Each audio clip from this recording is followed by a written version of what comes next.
Good morning, everyone. My name is Chris Cathers. I'm the Executive Director of the Kentucky Arts Council, and I want to thank you for joining us for Arts Disaster Response and Recovery, Kentucky and Beyond. This is part of a series of online workshops and webinars that we are presenting throughout the month of October in celebration of National Arts and Humanities Month. The webinars are free, but registration is required. Please join us for other events that will be going on through the month of October. On the 19th, we have the Kentucky Arts Council's Grants and Programs, a primer at 10 a.m. On October the 25th, we have Broaden Your Public Art Landscape, Accessing Funding and Protecting Intellectual Property. That will start at 10 a.m. On October the 26th, we will have Diversity, Equity, Inclusion, and Accessibility for Nonprofit Arts Organizations, a real dynamic presentation. Hope you're able to join us at 10 on that. And then also on October the 26th, we have Arts Advocacy, Taking the First Step. It's a wonderful presentation, and we encourage you to join us for that. But before we begin, I'd like to do a land acknowledgement. Today, over 170 American Indian tribes are represented by their members living and working in the Commonwealth. Let us honor those who were here and those who are here now, and build on the legacy of stewardship of the land that they left for us unto the seventh generation. We're pleased to have with us today Leah Hamilton. Leah is an arts preparedness educator and researcher with the University of Kentucky's Department of Arts Administration. She's going to share information with us today about the effects that disasters have on arts communities across the country. And we'll also talk a bit about plans for a Kentucky Arts Council case study about arts preparedness, response, and recovery following the tornadoes of 2021 and the flooding that has recently occurred in 2022. Your feedback is very important in this session, as that study is still being designed. The chat for this webinar is open and available for any questions, so feel free to put those in the chat box. And now I'm going to turn it over to Leah to get the ball rolling. Leah, thanks for joining us. Thank you so much, Chris, and thanks for that introduction, and thanks to the Kentucky Arts Council for making this topic front and center as part of the National Arts and Humanities Month. It's a topic that is very important to me professionally and personally, and I'm delighted to be a part of it. So thank you.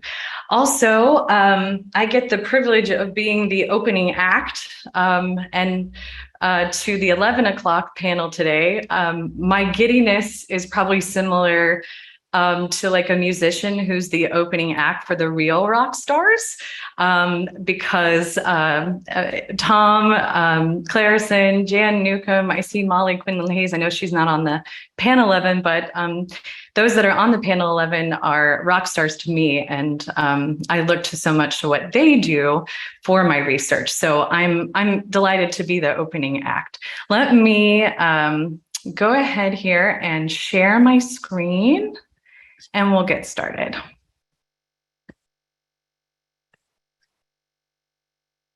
Okay, everybody can hopefully see that. All right. So as the opening act, I'm going to share some information and data about the arts sector as it relates to disasters and preparedness that will hopefully be the nice lead-in for the 11 o'clock panel. I'm going to talk a little bit about the discovered barriers to being arts ready for emergencies and a little bit of history of emergency management as it relates to the arts.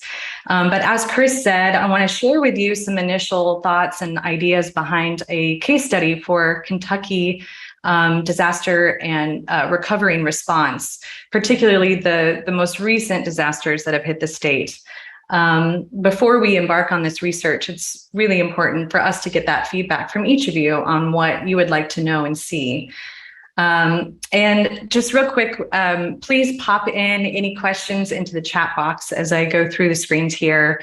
Tom is going to help moderate, so anytime, just pop into the chat. Thanks so much, Tom. All right. So before we get started, I just want to very briefly tell you a little bit about me. Although I've been teaching in academia for over 10 years now with arts administration, currently I'm teaching arts emergency management and cultural policy for the University of Kentucky's Department of Arts Administration, also pursuing my PhD in arts administration through the university. But I am Ozarkian born and a musician. By a professionally trained musician. You can see me there very delicately tuning a ukulele. That's not my professional instrument. I play piano and took voice. But that's of course my roots there with my dad. I'm also a former nonprofit arts manager, and having worked and led a regional arts council in Southern Missouri, I like to call myself a pracademic because I really want to break down assumptions that are made in institutions and in academia, try to remove those biases of privilege and power as best I can. That way we can really explore some deeper truths around vulnerability and resiliency in arts environments. So let's get started. I thought first we would go with more of a global view and then work our way in. The most recent World Disasters Report put together by the International Federation of Red Cross and Red Crescent Societies has somber but not overly surprising, I think, global data for us to consider. I'm going to move this here real quick. The number of climate and weather-related disasters has been increasing since the 60s, and it has risen almost 35% since the 1990s. And in the past 10 years, 83% of all disasters that have been triggered by natural hazards have actually caused cascading events, and they've been caused by extreme weather and climate-related events like floods, storms, and heat waves. And something that's interesting, I think, and we'll see this in Kentucky data too, that heat waves and then storms have created the biggest threats to human life. And if we want to see this from a more local perspective, we can view Kentucky's federal disaster declarations through this helpful site that FEMA provides. And I thought it might be interesting for some of you to know that this tool is always available for any state that you live in. I'm going to just quickly, there we go. Okay, quickly go here to Kentucky. You can see this data that Kentucky has had 86, and these are federally declared disasters, 86 that have occurred since 1953. You can see this nice visualization here of the types of disasters that have been declared. And if you scroll down, you can even see what months the disasters have historically occurred. This can be really helpful when you're looking at managing risks and assessing risks for an organization. And then you can also see the years that disasters have occurred. And going back to the World Disasters Report about the increase, you can really see that in the Kentucky data as well, this increase of disasters. And if you go and highlight them, you can see the number. And then if you click, you can even go to the type. Okay, well, let me do that, but here we go down here. You can see these 2022 disasters. This first one here was what was experienced in eastern Kentucky, and then the tornadoes and straight line winds in western Kentucky in late December and early June.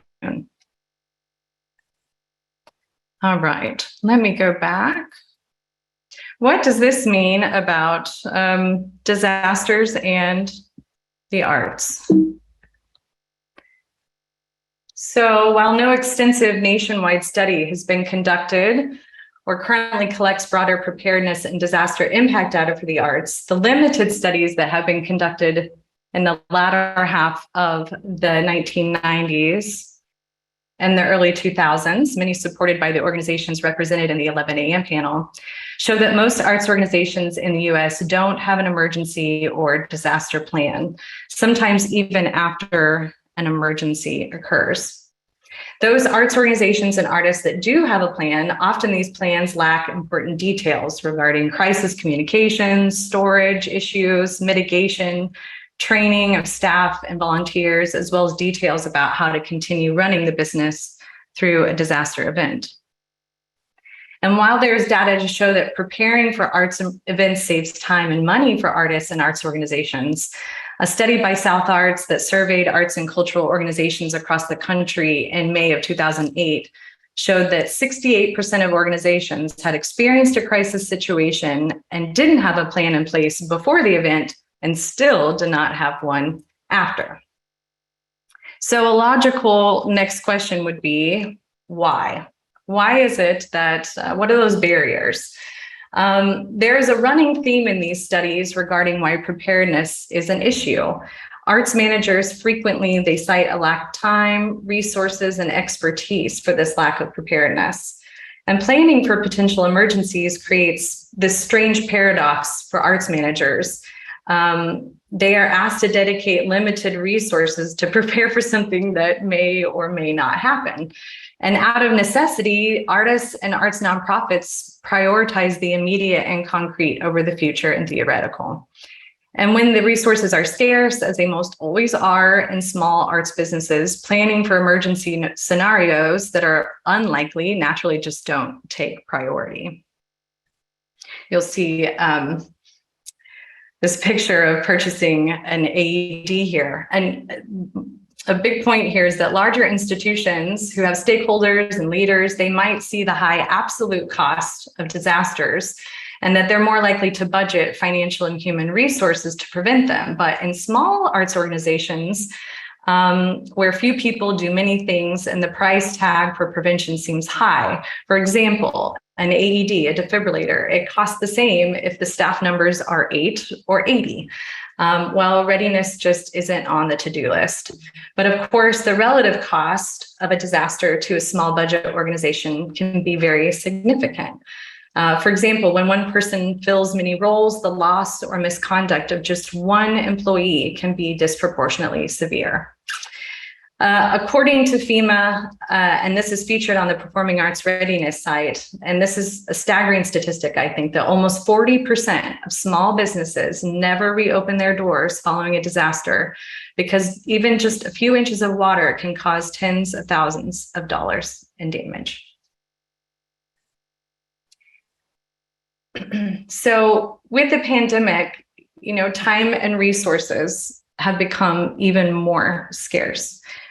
Here, this is some data from the National Arts Endowment, the National Endowment for the Arts. They analyzed the effects on artists and arts organizations through COVID-19. Now, this data is from 2020, so it very well might have changed through 21, but this is the most recent data that I can find. And this particular breakdown here shows you, it's comparing 2019's third quarter data with that from 2020. And it revealed that due to COVID-19 as a disaster, that there was a decline in the employment of artists by nearly 250,000 people. And as you can see in this table, 27% of musicians were unemployed in the third quarter of 2020. And that's compared with just 1.1% in 2019. So roughly half of all actors and dancers were unemployed in the third quarter of 2020. And regarding arts organizations, the performing arts sector was hit particularly hard because of the nature of their work in presenting and also housing, hundreds, thousands of people in one single space. So they saw a profound drop in revenues and consumer spending, as you can see here.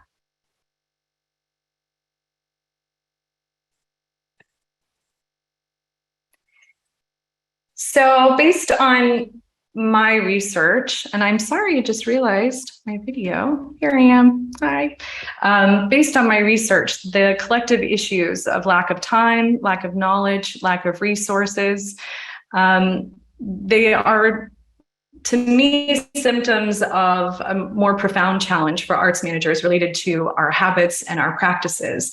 These collective issues of time, knowledge, and resources are very real, and they were certainly real for me when I was also managing an arts.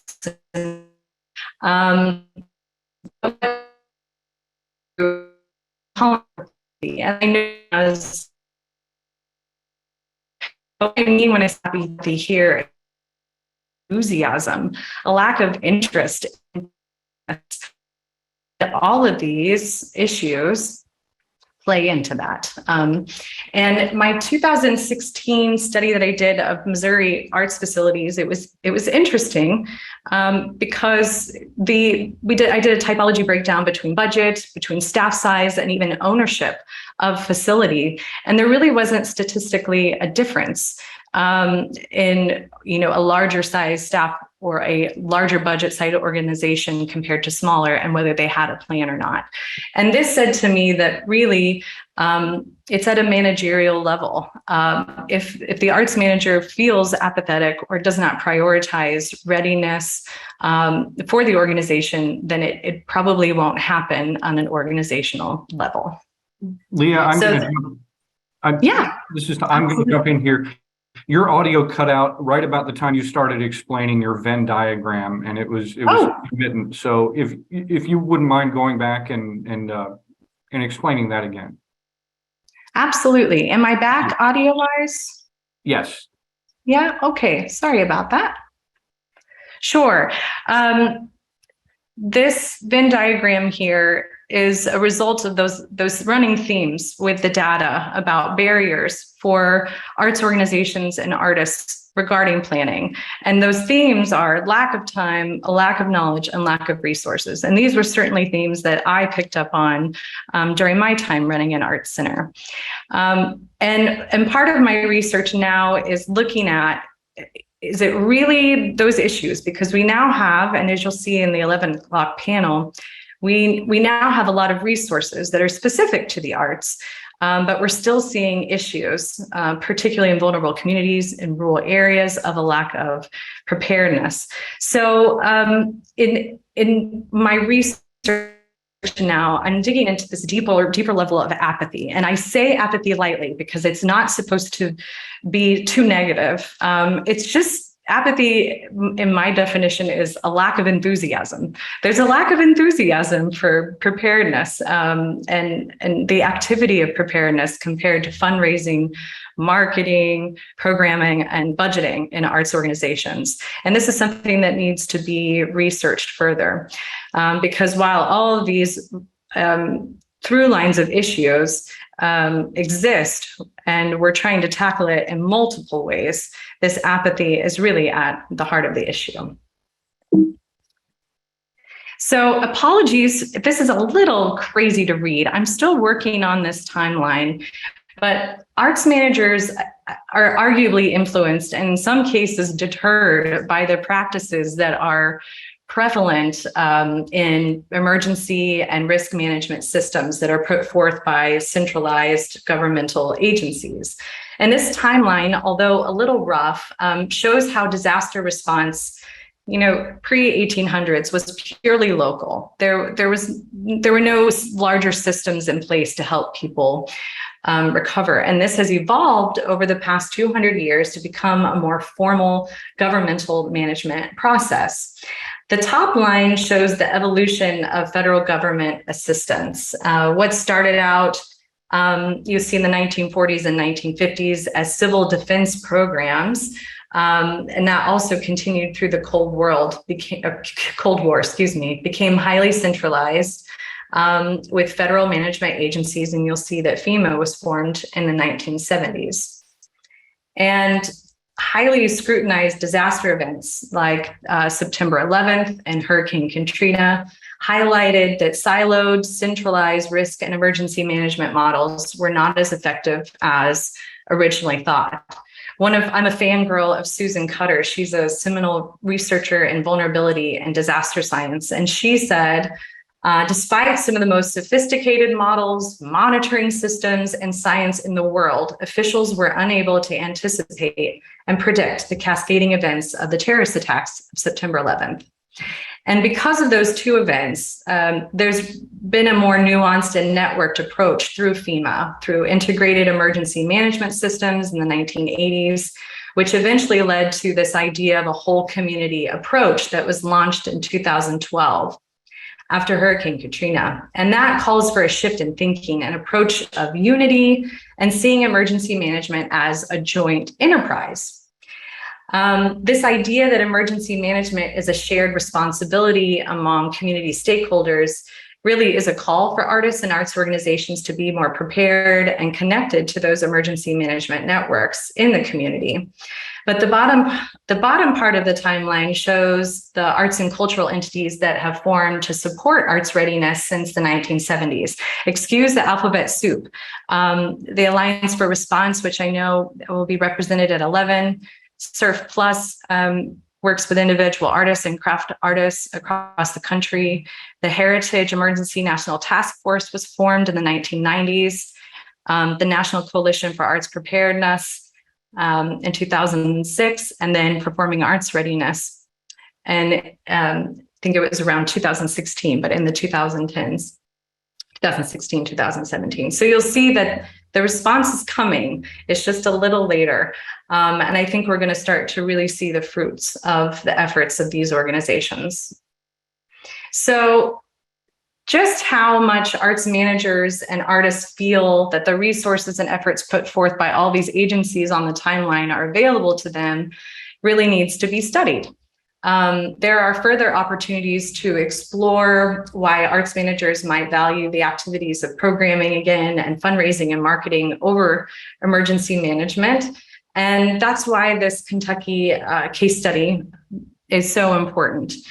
One goal of this case study is to actively involve participants in decision-making. So there's ownership with this research, and to make sure that the study reflects the experiences and knowledge of people most directly impacted by the recent events.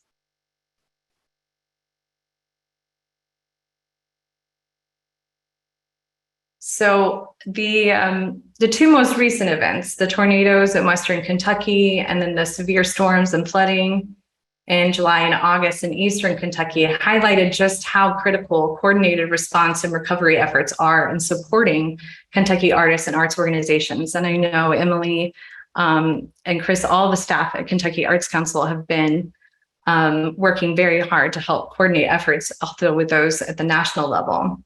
The disasters also highlighted just how vulnerable Kentucky artists and arts organizations are, not just to the initial acute event, but to the cascading events after the disaster, from displaced or missing staff to archival and collection recovery to wading through just the very complex system of asking for assistance.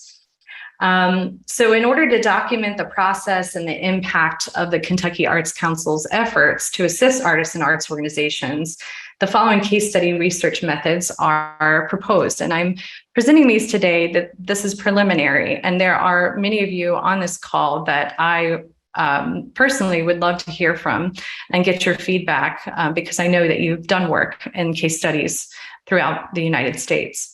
So there will be a collection of information over the next 6 to 8 months, including interviews, one-on-one interviews. We're hopeful to launch a survey through the partners and granting entities through the Kentucky Arts Council. I want to do some data collection from emergency management agencies, state and federal, to see who has applied for assistance and how successful that was.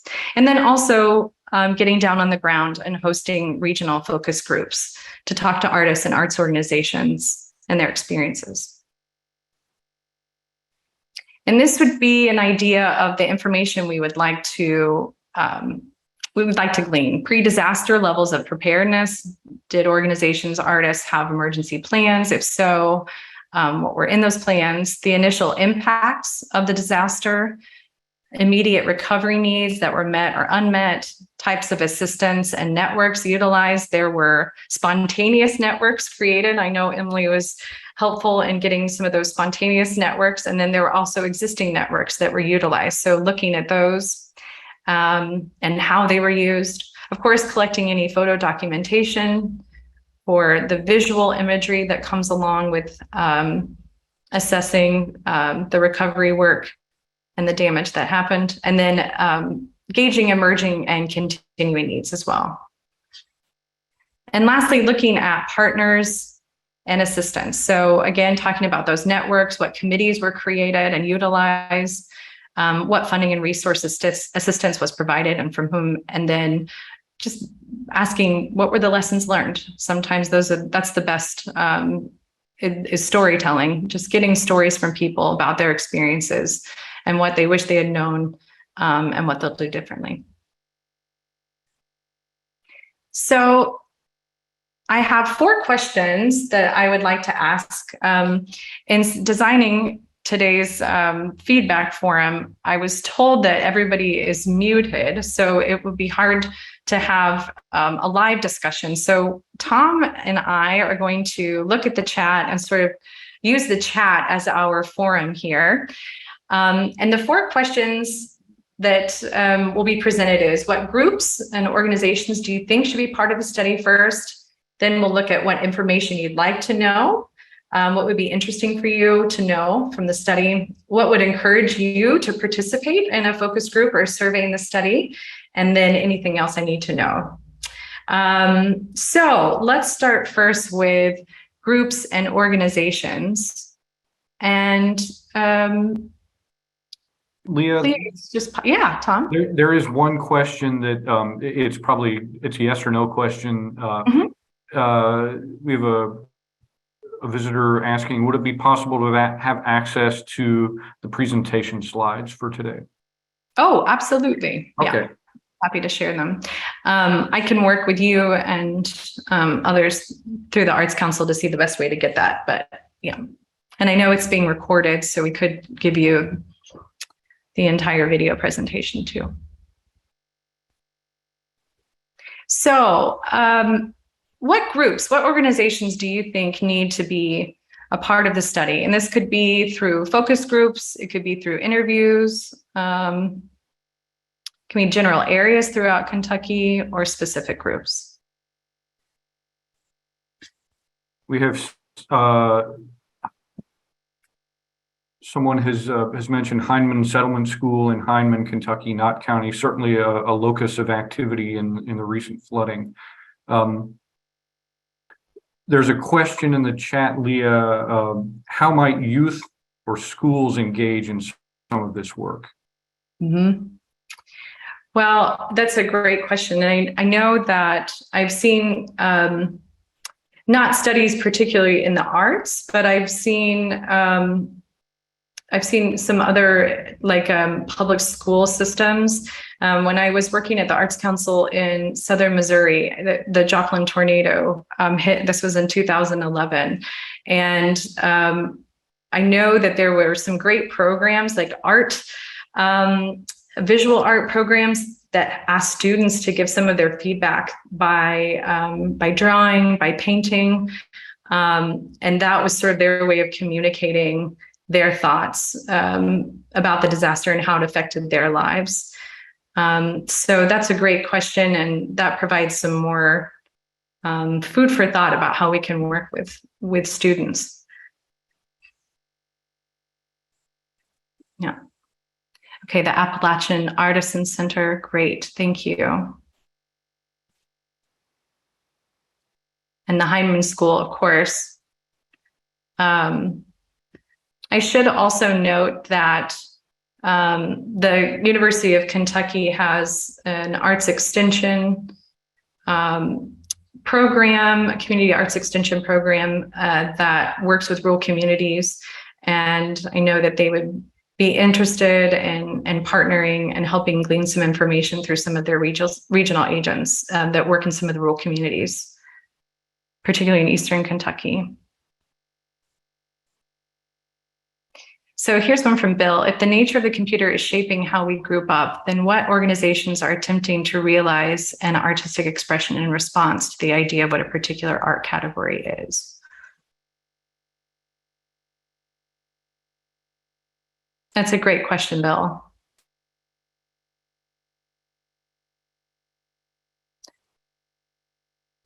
And Tom, arts organizations, individual artists, and hopefully you can include some information. Yeah. Thank you, Tom.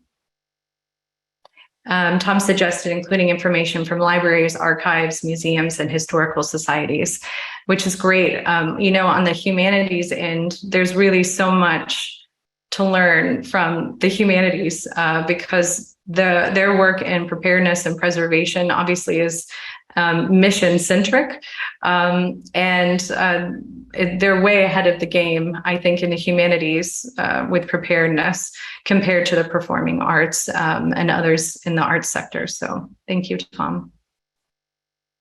There's another suggestion in the chat, Leah, of an organization that should be part of the study, Apple Shop in Letcher County, Whitesburg. Right. Absolutely. Thank you. Thank you, Lori. And Tammy, orgs that serve the South, including Kentucky, alternate routes and Waymakers. Great. This is really helpful to hear about these various groups too.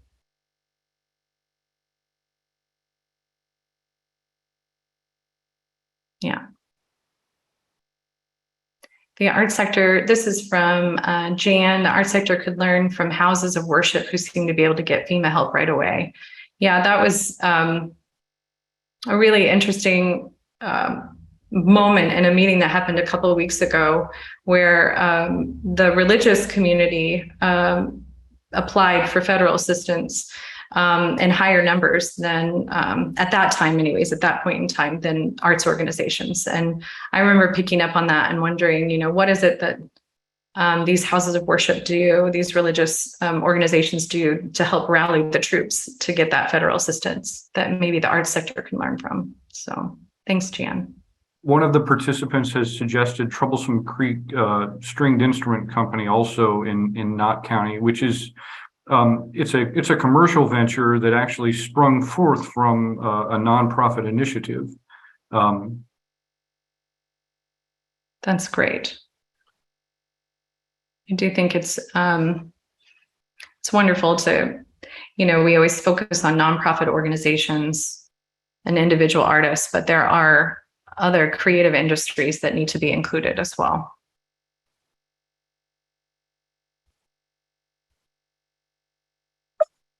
Okay, and homemaker groups.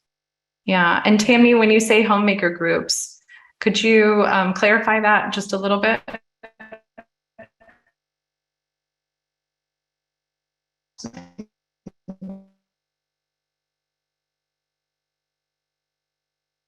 Great, thank you. Okay, let's move on to the next question, which is, and this is something that Jan, her question or her comment in the chat alluded to this, but what information would you personally like to know based on wherever it is that you are in the disaster and response? If you're in it as an administrator, if you're someone that is an artist that experienced the disaster, what information would be interesting and helpful for you to know that would come out as a finding from this case study? And for those of you that have been in preparedness and arts preparedness for a long time, I would be interested to know, based on your experiences, what information do you think is sometimes missing from other case studies that would, or lessons learned that we could take away for this case study? There's a question in the chat, Leah. I'm curious if we have any quantitative data yet about the impact of the Western tornadoes and Eastern flooding on artists, arts organizations, and culture bearers.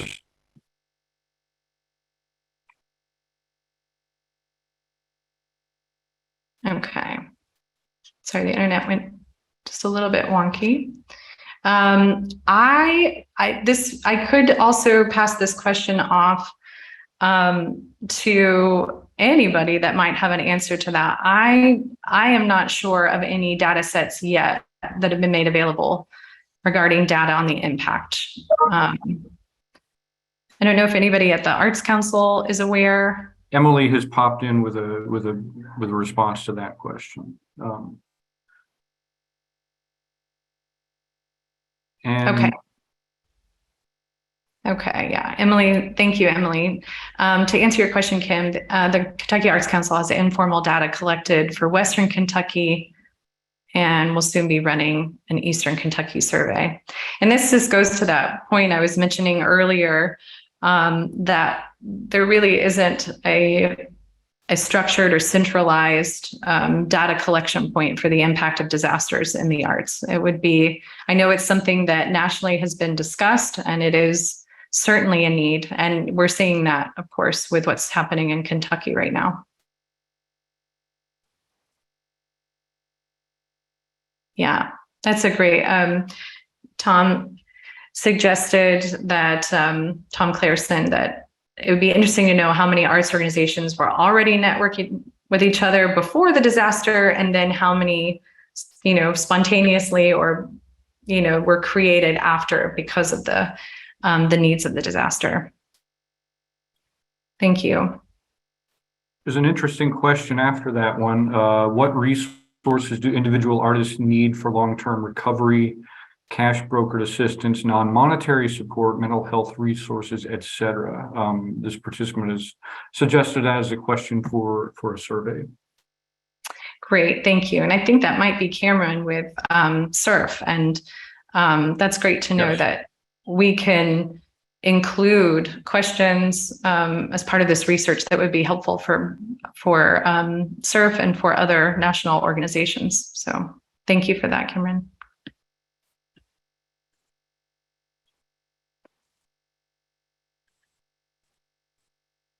Okay. Thank you, Bill. How to communicate and realize this.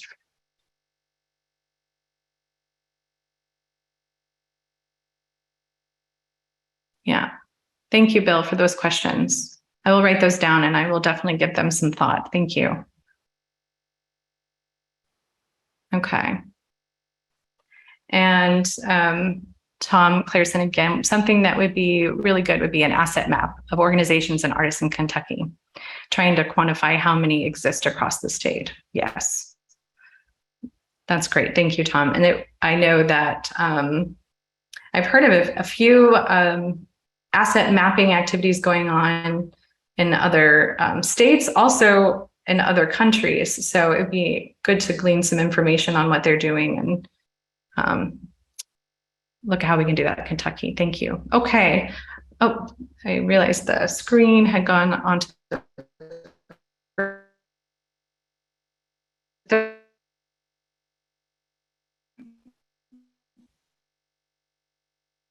Leah, your audio has cut out. So what would, okay.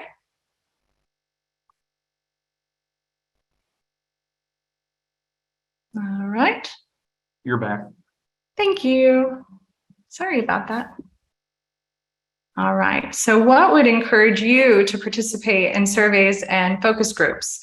This is really important because of how busy everyone is. Also, accessibility is always an issue. Of course, there's virtual opportunities for focus groups, but in-person focus groups are always, I think, the most fruitful. So thinking about what would it take to get you to fill out the survey and to come and participate in a focus group?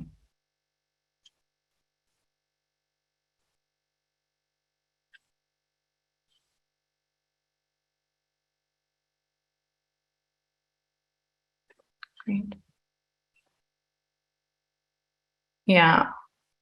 Yeah, Emily mentions the survey fatigue. Yeah. I know there's been discussions too about tying it, not necessarily in Kentucky, but in other surveys, tying it to, part of membership benefits, giving some kind of financial incentive, because there is great fatigue out there, certainly, for all these online surveys. Okay, and Marissa is talking about in-person focus groups. Food can always be a great draw, yeah. An opportunity to highlight the local cuisine, absolutely. And I've always enjoyed offering food because it also de-stresses people too, so. Ooh, Tammy, that's a fun idea. Art-related incentives. I like that. Maybe, gaining knowledge, maybe doing some painting alongside, like a workshop alongside the focus group. Writing, that's a fun idea. Thank you, Tammy. Tom, donuts, which have become their own art form, I have found. Kim has made a suggest. I hope you would consider paying people in focus groups who have just experienced the financial ramifications of a disaster. Mm-hmm. Yeah. Your audio cut out for a moment there, Leah. If you were responding to Kim's suggestion, I don't think anybody heard it. Okay, thank you. Thank you, Kim. That is noted, certainly. And it has been something we've already discussed as well, having participant honorariums. So drawing for gift cards, art supplies, lessons plans, great. Pay a travel stipend, and hold centrally for hard-hit areas if possible to help with accessibility. Great, thank you, Tom. And childcare, absolutely. That's a wonderful thought. As a mother of 2 small children, one who is homesick today, I can relate to that suggestion.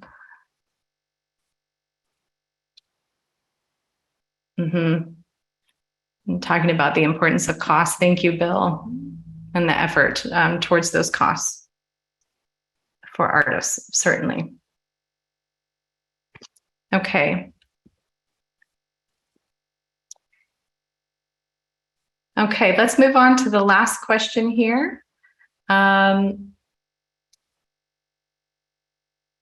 else? What else? Is there anything else based on the presentation notes, anything based on the case study, but what else do you think I should know as we're putting together the details of this case study based on your experiences or based on some maybe apprehensions, fears that you have about these types of studies? I would love to hear that, to try to understand and try to, again, kind of break down barriers to participation for something like this.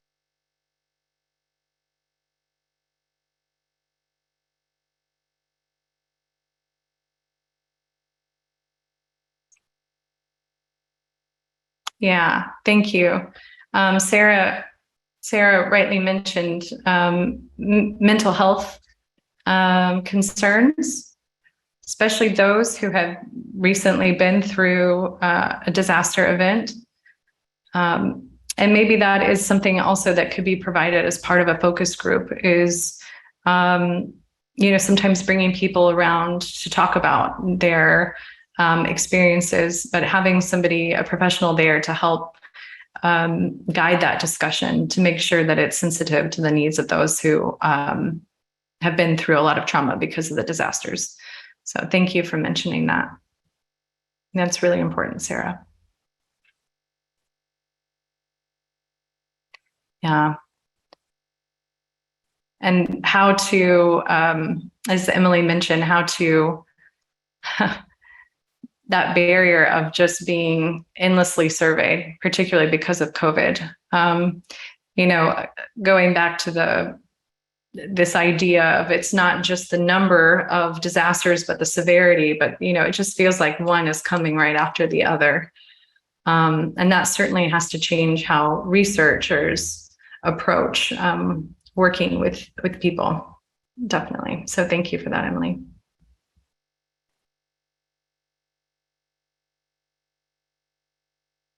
Thank you, Bill.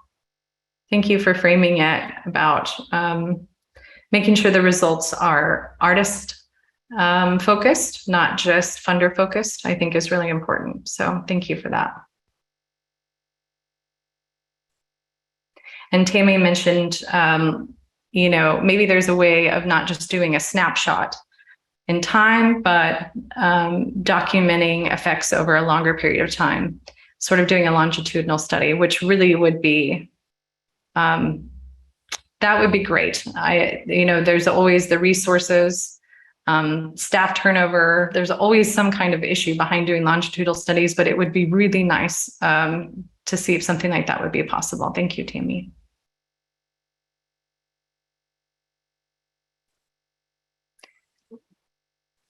Marissa. There can also be survey skepticism if they don't believe that anything will come of it. Yeah. And I think to your point, Marissa, that it's going to be important to find the regional champions, sort of building those trust bridges between community members and the researchers. I actually am a fan of, with focus groups, having the moderator be someone from the community, from that area, not me, and just sitting, and I can sit back and of course be a part of it. But I believe those trust bridges are really important. Thank you. Yeah, and I agree with Sarah. She's talking about that feeling that the data doesn't always lead to actual change. And I think in our field, in the arts, this data is really important to trying to get a more coordinated and sustainable network. We have some great national initiatives that you'll hear about here in a few minutes, but trying to find sustainable funding, centralized a centralized way of disseminating funds and information. All that takes a lot of time, but is really needed in the arts. So I do think continuing to do research like this can help tell that story about why and how the arts need more long-term assistance in disaster recovery and resiliency. Jan has suggested a neat idea about building a buddy system with another city or town that's been through a similar experience. Mm-hmm. That's a great idea. The idea of the buddy breaking out of the one-on-one, individuals to being community to community, kind of like a sister cities approach. Yeah, because these are global issues too.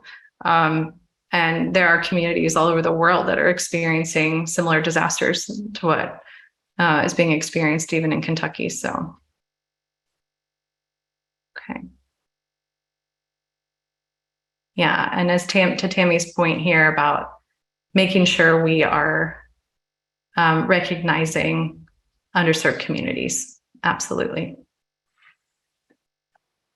And that's part of the reason, for hosting this session today, was to really make sure that even in the design of the case study, that everyone feels like their voice can be heard, and then trying to then find people who know people who know people, that trying to get their feedback too, and looking at those, maybe those that don't feel like they have a voice, trying to find them and getting them to give their feedback. All right. Well, thank you so much. I know that we are going to do a little testing for the 11 o'clock panel that's coming up. I just want to say thank you for letting me be a part of today's discussion. I look forward to the work ahead. I encourage you to feel free to reach out to me at the university. There's my email. You can always find me online as well. So if you think of ideas or suggestions after today's session, please feel free to reach out anytime and let me know. And thank you again to the Kentucky Arts Council for giving time to this important topic. I really appreciate it.